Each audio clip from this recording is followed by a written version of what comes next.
जय हिंद दोस्तों, स्वागत है आपका आपके अपनी यूट्यूब चैनल SK क्लासेस में। तो दोस्तों, आज की इस वीडियो में हम आपके लिए मॉडल टेस्ट पेपर 6 लेकर के आए हैं। दोस्तों, इससे पहले मैंने 5 मॉडल पेपर करा दिए हैं। अगर वो वीडियो आपने नहीं देखी हो तो जा कर के देख लें। तो दोस्तों, ये हमारा model test paper army study book से है। तो दोस्तों, हमारा ये पेपर रहेगा वो 1 घंटे का रहेगा, जिसमें 50 क्वेश्चन होंगे। पूर्णांक 100 नंबर का होगा। आइए दोस्तों, वीडियो को स्टार्ट करते हैं। दोस्तों, हमारा मॉडल पेपर का भाग 1 है, जिसमें है सामान्य ज्ञान। तो इसका प्रश्न है, भारतीय संविधान में वर्तमान में कितने मौलिक कर्तव्यों का उल्लेख है? तो इसका राइट आंसर ऑप्शन डी हो जाएगा, 11। तो अगला प्रश्न है, प्लासी के युद्ध 1757 ईस्वी के समय बंगाल का नवाब कौन था? तो दोस्तों, इसका राइट आंसर ऑप्शन ए हो जाएगा, सिराजुद्दौला। तो दोस्तों, ये कुछ इम्पोर्टेंट पॉइंट हैं, जैसे यहाँ युद्ध है व उनके वर्ष तथा ये किन के मध्य लड़ा गया तथा इसमें जीत किसकी हुई। तो जैसे दोस्तों, पानीपत का तृतीय युद्ध 1761 ईस्वी पूर्व हुआ था। यह अहमद शाह अब्दावली व बनाम मराठा के मध्य हुआ था। इसमें जीत अब्दावली की हुई थी। अगला है बांडीबास का युद्ध, ये 1760 ईसा पूर्व में हुआ था। ये अंग्रेज बनाम व फ्रांसीसी के बीच हुआ था। इसमें अंग्रेजों की जीत हुई। अगला है प्लासी का युद्ध, ये 1757 ईसा पूर्व हुआ था। ये अंग्रेज बनाम व सिराजुद्दौला के बीच हुआ था। इसमें अंग्रेजों की जीत हुई थी। अगला है दोस्तों बक्सर का युद्ध, ये 1764 ईसा पूर्व लड़ा गया था। यह अंग्रेज बनाम मीर कासिम सिराजुद्दौला व शाह आलम द्वितीय के बीच लड़ा गया। इसमें अंग्रेजों की जीत हुई। तो अगला प्रश्न है दोस्तों, निम्नलिखित में से दुनिया की सबसे ऊंची प्रतिमा कौन सी है? तो इसका राइट आंसर ऑप्शन ए हो जाएगा, स्टैचू ऑफ यूनिटी। तो स्टैचू ऑफ यूनिटी लौह पुरुष सरदार वल्लभ भाई पटेल का स्मारक है। वल्लभ भाई पटेल को सरदार की उपाधि बारदोली की महिलाओं ने दी थी। स्टैचू ऑफ यूनिटी गुजरात में है। स्टैचू ऑफ यूनिटी की ऊंचाई 182 मीटर या 597 फीट है। दोस्तों, नोट पॉइंट है, भारतीय राष्ट्रीय कांग्रेस के 1931 के कराची सत्र की अध्यक्षता सरदार वल्लभ भाई पटेल ने की थी। स्वतंत्र भारत के पहले गृह मंत्री वल्लभ भाई पटेल थे। स्वतंत्र भारत के पहले उप प्रधानमंत्री वल्लभ भाई पटेल थे। दोस्तों, इनका जन्म 31 अक्टूबर 1875 ईस्वी को हुआ था। इनकी मृत्यु दोस्तों 15 दिसंबर 1950 ईस्वी को हुई थी। 1991 में मरणोपरांत भारत रत्न दिया गया इन्हें। अगला प्रश्न है दोस्तों, पंजाब को 5 नदियों की भूमि कहा जाता है, तो वे 5 नदियां कौन सी हैं? तो इसका राइट आंसर ऑप्शन ए हो जाएगा दोस्तों, सतलुज, रावी, ब्यास, झेलम और चिनाब।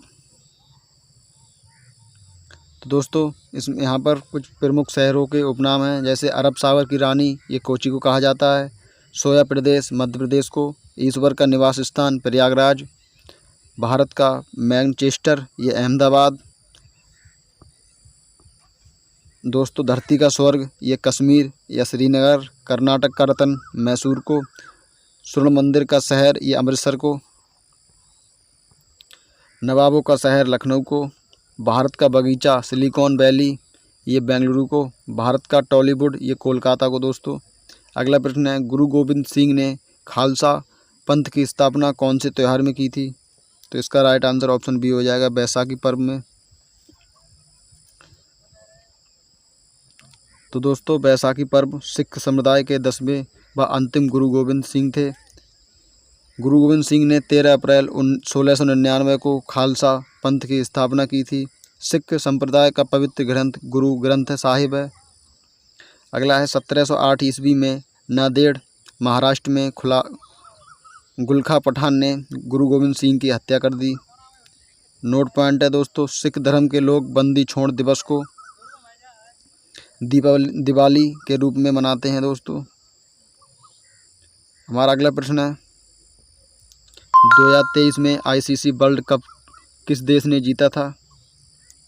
तो दोस्तों इसका राइट आंसर ऑप्शन सी हो जाएगा, ऑस्ट्रेलिया।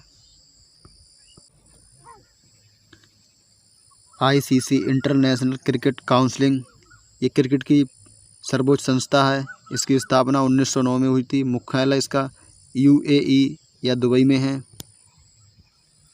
आईसीसी के वर्तमान अध्यक्ष जय शाह। 2023 में वर्ल्ड कप का आयोजन भारत में हुआ। ऑस्ट्रेलिया ने भारत को हराकर वर्ल्ड कप जीता। ऑस्ट्रेलिया ने अब तक का सर्वाधिक बार यानी कि 6 बार क्रिकेट वर्ल्ड कप जीता है दोस्तों। अगला पॉइंट है, भारत ने 2 बार 1983 में कप्तान कपिल देव की उपलब्धि में, 2011 ईस्वी में महेंद्र सिंह धोनी की उपलब्धि में क्रिकेट का वनडे वर्ल्ड कप जीता दोस्तों। नोट पॉइंट है, 2027 वर्ल्ड कप आयोजन दक्षिण अफ्रीका जिम्बाब्वे नामिबिया में होगा। 2031 में वर्ल्ड कप का आयोजन भारत बांग्लादेश में होगा दोस्तों। अगला प्रश्न है, निम्नलिखित में से दुनिया का सबसे ऊंचा हेलीपैड कौन सा है? तो इसका राइट आंसर ऑप्शन ए हो जाएगा, सियाचिन ग्लेशियर दोस्तों। तो सियाचिन ग्लेशियर काराकोरम रेंज में स्थित है। हिमाचल क्षेत्र में स्थित इसे तीसरा ध्रुव कहा जाता है। सियाचिन ग्लेशियर से नुब्रा नदी का उद्गम होता है। सियाचिन ग्लेशियर लद्दाख का हिस्सा है दोस्तों। यह दुनिया का सबसे ऊंचा युद्ध क्षेत्र रण क्षेत्र है। अगला प्रश्न है, फ्रांसीसी ईस्ट इंडिया कंपनी ने भारत में सबसे पहले अपना कारखाना कहाँ स्थापित किया था? तो इसका राइट आंसर ऑप्शन बी हो जाएगा दोस्तों, सूरत में फ्रांसीसी ईस्ट इंडिया कंपनी ने सबसे पहला कारखाना स्थापित किया था। तो दोस्तों फ्रांसीसी कंपनी की स्थापना 1664 ईस्वी को हुई थी। फ्रांसीसी कंपनी का भारत आगमन 1668 ईस्वी में। 1668 ईस्वी में फ्रैंको कैरो ने फ्रांसीसी कंपनी का प्रथम कारखाना सूरत में स्थापित किया। बाड़ीबास के युद्ध 1760 ईस्वी में ब्रिटिश ईस्ट इंडिया कंपनी ने फ्रांसीसी सेना को पराजित किया। फ्रांसीसी क्रांति 1789 ईस्वी में हुई थी। उस समय राजा लुई 16वां थे। अगला प्रश्न है दोस्तों, a shot at history my obsessive journey to Olympic gold किस प्रसिद्ध खिलाड़ी की आत्मकथा है दोस्तों? तो इसका राइट आंसर ऑप्शन ए हो जाएगा, अभिनव बिंद्रा। तो दोस्तों अभिनव बिंद्रा का संबंध निशानेबाजी से है। बीजिंग ओलंपिक 2008 में अभिनव बिंद्रा ने 10 मीटर एयर राइफल में स्वर्ण पदक जीता। अभिनव बिंद्रा भारत के प्रथम खिलाड़ी हैं जिन्होंने ओलंपिक में व्यक्तिगत स्पर्धा में स्वर्ण पदक जीता। दोस्तों ये प्रमुख पुस्तकें हैं व उनके लेखक जैसे the race of my life, ये मिल्खा सिंह की है। कॉन्ट्रोवर्शियली योर्स, ये शोएब अख्तर की है। स्टेट फार्म द हार्ट, ये कपिल देव की है। ये दोस्तों गोल पुस्तक मेजर ध्यानचंद की।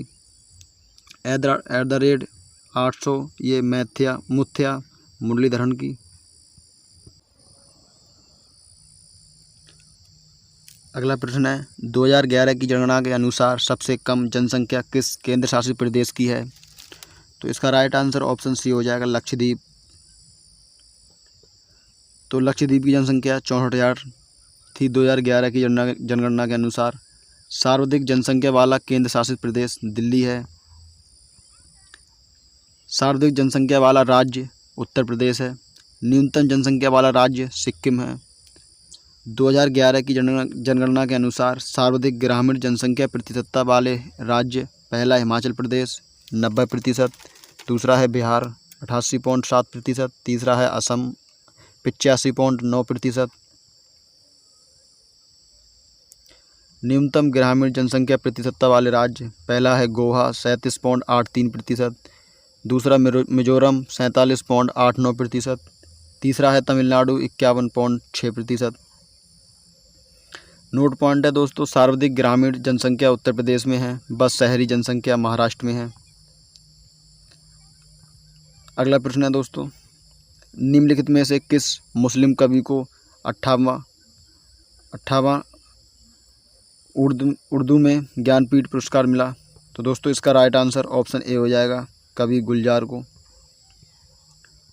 दोस्तों ज्ञानपीठ पुरस्कार भारतीय साहित्य का सबसे बड़ा अवार्ड है ज्ञानपीठ पुरस्कार की शुरुआत 1665 ईस्वी को हुई थी, स्थापित 1961 ईस्वी को। इसकी राशि 11 लाख रुपए है। प्रथम विजेता जी शंकर कुरूप थे। प्रथम महिला विजेता आशा पूर्णा देवी।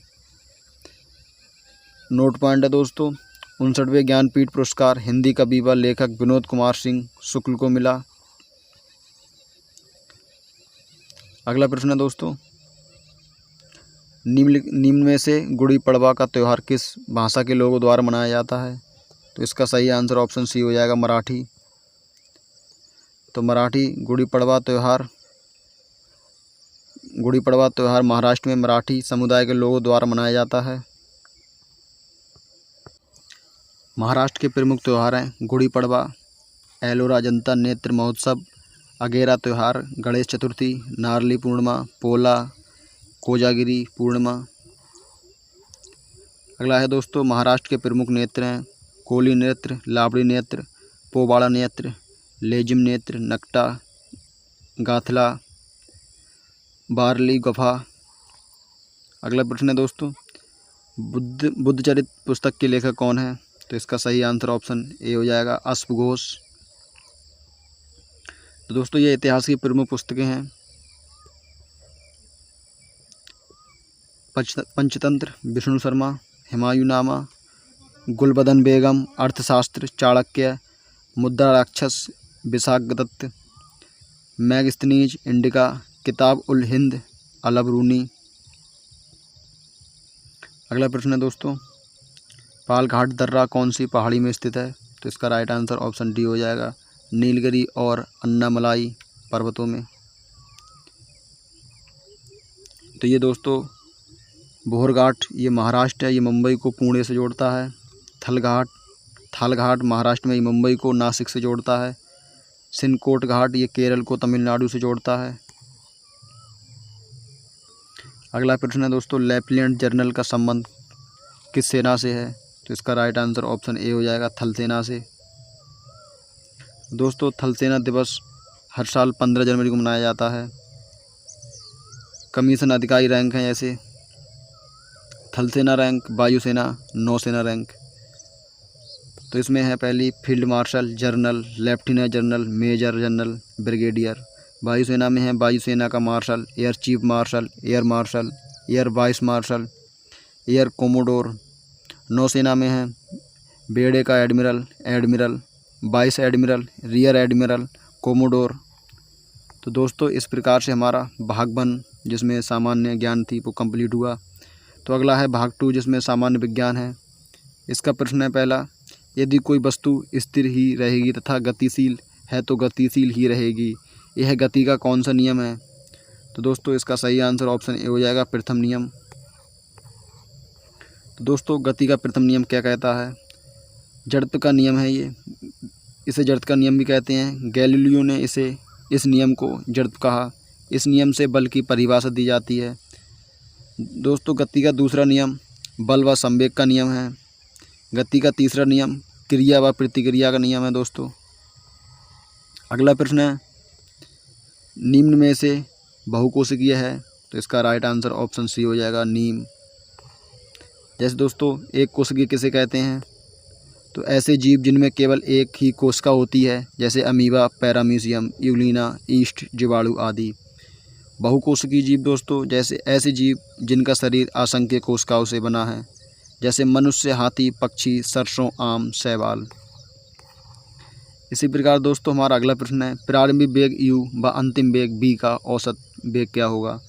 तो दोस्तों औसत वेग का फार्मूला होता है औसत वेग बराबर प्रारंभिक वेग प्लस अंतिम वेग बटे 2। तो दोस्तों इसका सही आंसर ऑप्शन डी हो जाएगा, u + b बटे 2। इसी प्रकार दोस्तों हमारा अगला प्रश्न है, पत्तियां जल किस विधि द्वारा उत्सर्जित करती हैं? तो इसका सही आंसर हो जाएगा ऑप्शन सी, बाष्पोत्सर्जन द्वारा।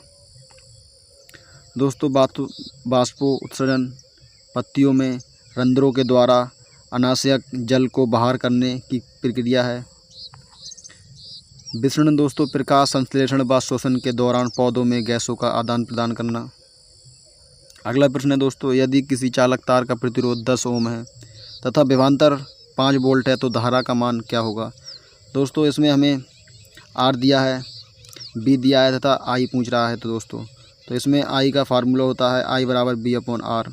इसी प्रकार इसमें मान रखने पर ये इससे कट जाएगा, तो इसका सही आंसर 0.5 एम्पियर आ जाएगा, जो कि इसका ऑप्शन डी सही होगा। अगला प्रश्न है दोस्तों हमारा, स्पाइरोगाइरा में किस विधि से जनन होता है। तो इसका सही आंसर हो जाएगा ऑप्शन ए विखंडन विधि द्वारा। 2 विखंडन दोस्तों है जीवाणु, अमीबा, पैरामीशियम। बहुविखंडन प्लाज्मोडियम, मुकुलन, हाइड्रा व स्पंज। अगला प्रश्न है दोस्तों हमारा, सबसे तन्य धातु है।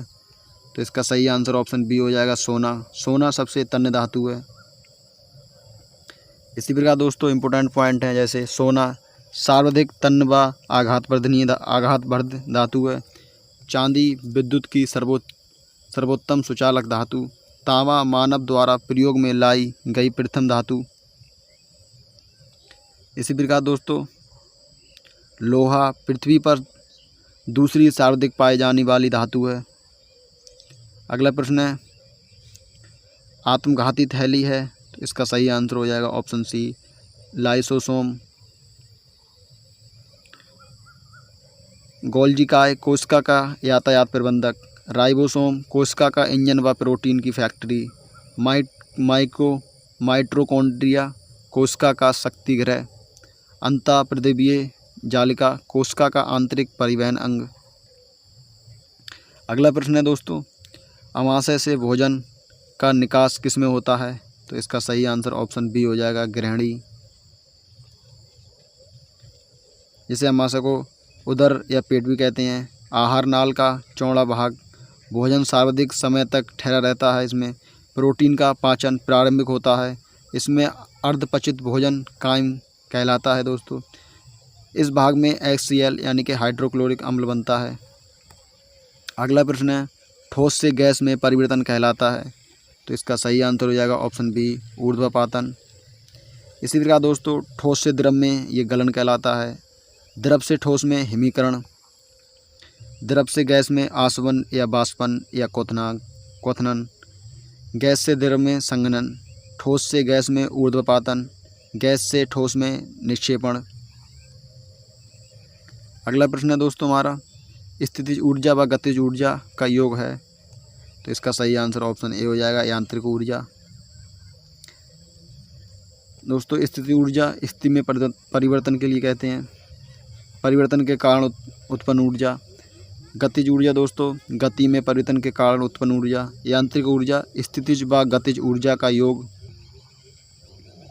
अगला प्रश्न है दोस्तों हमारा, निम्न में से कौन सा सही है। तो पहला ऑप्शन है वेग सदिश है, चाल सदिश, संवेग सदिश है, पृष्ठतनाव सदिश है। तो इसका सही आंसर ऑप्शन ए हो जाएगा दोस्तों, वेग एक सदिश राशि है। तो दोस्तों सदिश किसे कहते हैं। तो जिन भौतिक राशियों में दिशा व परिमाण दोनों हों, जैसे वेग, बल, धारा घनत्व, बल आघूर्ण, त्वरण, संवेग आदि, ये सभी सदिश राशि हैं दोस्तों। अदिश राशि किसे कहते हैं, जिन भौतिक राशियों में केवल परिमाण हो, दिशा नहीं हो, जैसे दूरी, लंबाई, समय, पृष्ठतनाव, चाल, विद्युत धारा, ताप, दाब, आयतन, घनत्व आदि। तो अगला प्रश्न है दोस्तों हमारा, नाइट्रोजन अपशिष्ट पदार्थ विलयन में कहाँ मिलते हैं। तो इसका सही आंसर ऑप्शन ए हो जाएगा किडनी। तो दोस्तों किडनी रक्त का शुद्धिकरण। नाइट्रोजनी अपशिष्ट अमोनिया, यूरिया, यूरिक अम्ल, लाल रक्त कणिका, गैसों O2 व CO2 का परिवहन। फेफड़े रक्त का गैसीय शुद्धिकरण। तो दोस्तों हमारा अगला प्रश्न है, एक लिंगी पुष्प है। तो इसका सही आंसर हो जाएगा ऑप्शन बी तरबूज। दोस्तों एक लिंगी पुष्प किसे कहते हैं, जिन फूलों में या तो नर या मादा प्रजनन अंग होता है, जैसे पपीता, सहतूत, मक्का, तरबूज आदि। द्विलिंगी दोस्तों जिन फूलों में नर व मादा दोनों प्रजनन अंग होते हैं, जैसे गुड़हल, सरसों, सूरजमुखी, लिली आदि। अगला प्रश्न है दोस्तों, निम्न में से जंतु कोशिका में नहीं होता है। तो इसका सही आंसर ऑप्शन डी हो जाएगा, बड़ी लवक। केंद्रक कोशिका का नियंत्रक राइबोसोम प्रोटीन संश्लेषण करता है। तारक काय कोशिका विभाजन में सहायक। बड़ी लवक यह रंगहीन वर्णक है जो पुष्प व फल वाले भाग में पाए जाते हैं दोस्तों। तो दोस्तों इस प्रकार हमारा भाग 2 जिसमें सामान्य विज्ञान थी वो भी कंप्लीट हुआ। तो हमारा अगला भाग है भाग 3 जिसमें है गणित। तो आइए इसका प्रश्न देखते हैं। तो इसका पहला प्रश्न है, संख्या 130 का 80% क्या होगा। तो दोस्तों आपको पता ही होगा, प्रतिशत हटाने पर बटे में 100 लिखे जाते हैं। तो दोस्तों इसी प्रकार इसे ये कटने पर इसका आंसर 104 आ जाएगा। तो बी ऑप्शन इसका सही होगा। अगला प्रश्न है दोस्तों, एक अंक की सबसे बड़ी संख्या क्या होती है। तो दोस्तों ये तो आपको पता ही होगा, एक अंक की सबसे बड़ी संख्या 9 होती है। तो इसका ए ऑप्शन सही हो जाएगा। इसी प्रकार दोस्तों 2 अंक की सबसे बड़ी संख्या 99 है। 3 अंक की सबसे बड़ी संख्या 999 है। इसी प्रकार दोस्तों 4 अंक की सबसे बड़ी संख्या 9999 है। अतः सही उत्तर इसका 9 है दोस्तों। अगला प्रश्न है, 5, 0, 5, 5 और 5 का औसत क्या होगा। तो दोस्तों आपको पता ही होगा, औसत का सूत्र होता है औसत बराबर राशियों का योग बटे राशियों की संख्या। तो दोस्तों इसमें ये सूत्र लगाने पर इसका राइट आंसर 4 आ जाएगा दोस्तों। अगला प्रश्न है दोस्तों, 16 का वर्गमूल क्या होगा। तो दोस्तों आपको पता ही होगा वर्गमूल किसे कहते हैं। तो दोस्तों 16 का वर्गमूल 4 होगा। इसका राइट आंसर ऑप्शन ए हो जाएगा दोस्तों। अगला प्रश्न है दोस्तों हमारा, आयत की लंबाई 6 मीटर व चौड़ाई 8 मीटर है तो परिमाप क्या होगा। तो दोस्तों आपको पता ही होगा, परिमाप का सूत्र होता है 2 गुणा लंबाई प्लस चौड़ाई दोस्तों। तो दोस्तों हमें लंबाई दी है 6 मीटर, चौड़ाई दी है 8 मीटर। तो इसमें रखने पर इसका मान आ जाएगा 28 मीटर। तो इसका राइट आंसर ऑप्शन ए हो जाएगा दोस्तों। इसी प्रकार हमारा अगला प्रश्न है दोस्तों, 3:4 भिन्न को प्रतिशत में बदलिए। तो दोस्तों भिन्न को प्रतिशत में बदलने के लिए दोस्तों आपको पता ही होगा 100 से गुणा करते हैं। तो इस प्रकार इसका आंसर आ जाएगा दोस्तों 75%। इसका सही आंसर ऑप्शन सी हो जाएगा दोस्तों। या इसे अपनी कॉपी में भी हल करके देख लेना दोस्तों, मैं आपको बता दे रहा हूँ। जो सवाल आपसे लग रहा है कि ये इम्पोर्टेंट है दोस्तों, तो आप उसे स्क्रीनशॉट मार के अपने कॉपी पर भी नोट कर सकते हो। अगला प्रश्न है दोस्तों, 2100 रुपये की धनराशि पर 5% वार्षिक साधारण ब्याज दर से साधारण ब्याज 525 रुपये है तो समय क्या होगा। दोस्तों इसमें हमारे लिए मूलधन दिया है 2100 रुपये, दर दी है 5%, साधारण ब्याज दिया है 525 रुपये। तो इसमें समय पूछा है, तो समय का फार्मूला हो जाएगा ब्याज गुणा 100 इंटू मूलधन गुणा दर। तो इसे हल करने पर, इसमें मान रखकर हल करने पर दोस्तों इसका राइट आंसर 5 वर्ष आ जाएगा। तो आगे चलते हैं। तो हमारा अगला प्रश्न है, 48:60 अनुपातीय मान को सरलतम रूप में लिखिए। तो दोस्तों इसे हम काटेंगे, इसे ये 12 से कट जाएगा दोस्तों, 12 चौक 48 और 12 पंजे 60। तो दोस्तों इसका सही आंसर 4:5 आएगा, जो कि ऑप्शन बी सही है।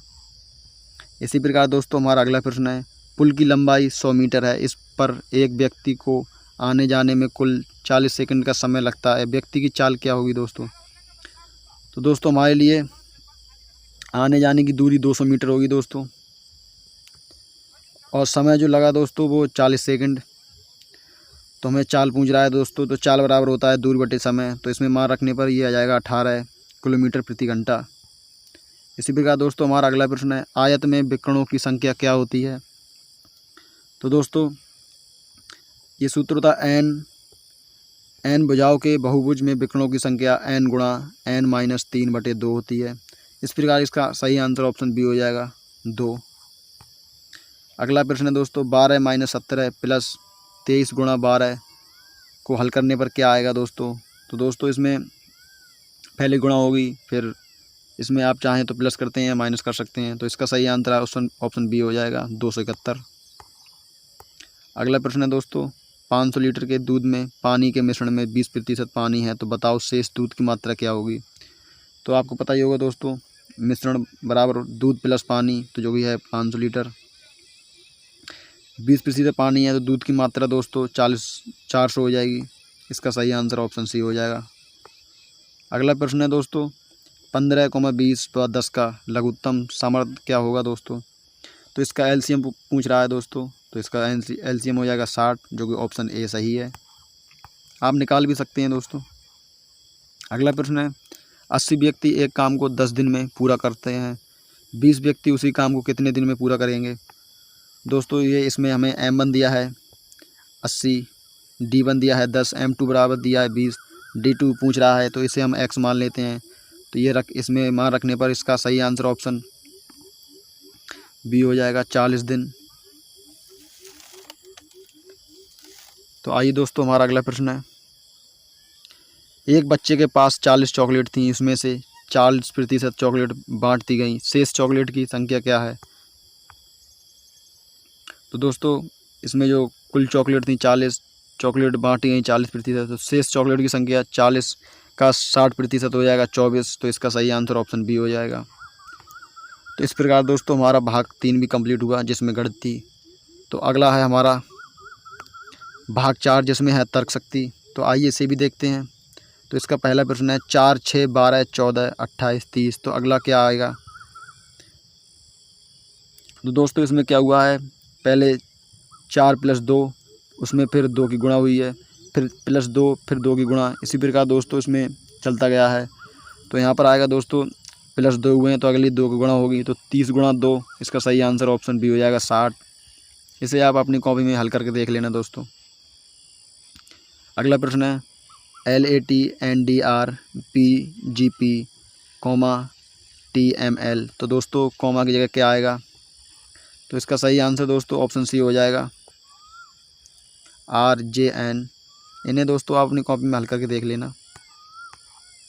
अगला प्रश्न है दोस्तों हमारा, 6:2 = 8 तो अगला अंक क्या आएगा दोस्तों। तो इसका सही आंसर दोस्तों ऑप्शन ए हो जाएगा 3। तो अगला प्रश्न है हमारा, प्रफुल्लित अनुपात उदास समानुपात शांत करना। इसका आंसर सही आ जाएगा दोस्तों ऑप्शन डी, भड़काना। दोस्तों हमारा लास्ट प्रश्न है, एक पंक्ति में मुकेश ऊपर से 15वें स्थान पर तथा नीचे से 20वें स्थान पर है, उस पंक्ति में कुल विद्यार्थियों की संख्या क्या है। तो दोस्तों इसका सही आंसर ऑप्शन बी हो जाएगा, 34वां। तो दोस्तों इस प्रकार से हमारा ये मॉड्यूल कंप्लीट हुआ। अगर दोस्तों आपको ये वीडियो पसंद आई हो तो वीडियो को लाइक करके चैनल को सब्सक्राइब जरूर करें। दोस्तों मिलते हैं अगली वीडियो में, तब के लिए जय हिंद।